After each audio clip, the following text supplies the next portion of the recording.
Ever think you would have fresh drinking water produced from the inside of your car? Pretty hard to imagine, right? A world where you're not bringing bottles of water into your car, and even better, you're contributing to a plastic-free and eco-friendly environment. Watergen's groundbreaking patented technology creates fresh, clean, and safe drinking water from the humidity in the air. And now we present a new mobility solution, the first ever in-car atmospheric water generator. Let me show you exactly how it works. It all starts with drawing in the air surrounding the car. That air is then passed into the system through an air filter. It then passes through Watergen's proprietary heat exchange unit that condenses it into water. The water goes through a filtration and mineralization process, followed by a UV lamp.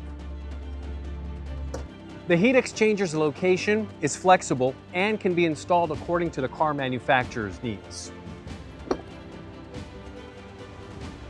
And just like that, fresh, safe, and delicious drinking water is available to you at the click of a button. Watergen's onboard system shows you the amount of water created, as well as the temperature and humidity level outside the car. You'll be able to stay hydrated anywhere you go, from short drives to long road trips. Oh, and if the little one forgot a water bottle and are begging for a drink, don't worry about it. We're already working with OEMs to deploy our patented heat exchanger into their cars for a wide variety of purposes, including water for sensors and camera cleaning in autonomous cars, as well as for drinking. From now on, drinking water will be accessible in your car as it would be at home. Healthy and trusted drinking water created by you in a click of a button.